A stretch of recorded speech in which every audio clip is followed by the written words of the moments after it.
கர்த்தருடைய நாமம் மகிமைப்படுவதாக. இன்றைக்கு தேவன் நமக்கு கொடுக்கிற வேத வசனம், நீதிமானுடைய கொம்புகளோ உயர்த்தப்படும். சங்கீதம் 75:10.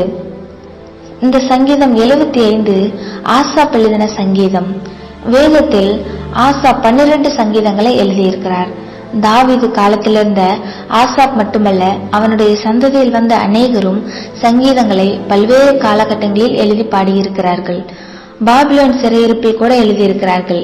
அதிலும் இந்த சங்கீதம் எசேக்கியா ராஜாவின் காலத்தில் அசீரிய ராஜாவான சனகிரிப் இஸ்ரவேல் ஜனங்களை பார்த்து வீம்பு பேசி தூஷித்து அவனுடைய கொம்புகள் வெட்டப்பட்டு வெட்கத்தோடு தன் தேசத்துக்கு திரும்பி போனதையும் தன் ஜனங்களின் கொம்புகள் உயர்த்தப்பட்டதையும் பார்க்கிறோம். கொம்பு என்றால் வல்லமை, அதிகாரம், பலன் ஆகியவற்றை குறிக்கும். சனகிரிப் தன் ஆளுகையின் வல்லமை, அதிகாரத்தையும் பலனையும் பயன்படுத்தி இஸ்ரவேல் ஜனங்களை நிந்தித்தான். வசனம் 4 வீம்பு பேசினான். வசனம் 5 தன் பலன் அதிகாரத்தை உயர்த்தி பேசினான் மற்றும் இருமாப்புள்ள கழுத்துடனே பேசினான். அன்று ராத்திரியிலே ஒரு தூதன் 1,80,000 பேரை சங்கரித்தார்.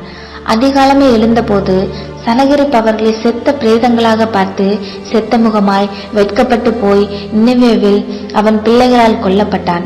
தேவ ஜனங்களை பகைக்கிற, தன் கொம்புகளை உயர்த்துகிற, அதிகாரம், பலன் போன்றவற்றால் ஒடுக்க நினைக்கிற அவர்களுடைய கொம்புகளை ஆண்டவர் தாழ்த்துவார். நீதிமான்களுடைய கர்த்தருடைய ஜனங்களின் கொம்புகளோ உயர்த்தப்படும். அதுவும் சிலுவையில் ரத்தம் சிந்தின இரட்சண்ய கொம்பாகிய இயேசுவின் பலத்தினால் உயர்த்தப்படும். பயப்படாதேயுங்கள், சத்துருக்கள் முன்பாக ஒரு பந்தி ஆயத்தம் செய்வார். ஆமேன். நாம் ஜெபம் செய்வோம்.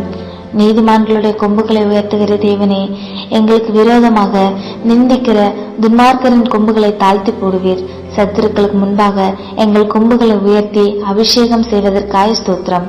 பலத்தையே நம்பி உம்மையே சார்ந்து கொள்கிறேன். இயேசுவின் நாமத்தில் ஜெபிக்கிறோம் எங்கள் நல்ல தகப்பனே. ஆமேன். கர்த்தர் உங்களை ஆசீர்வதிப்பாராக.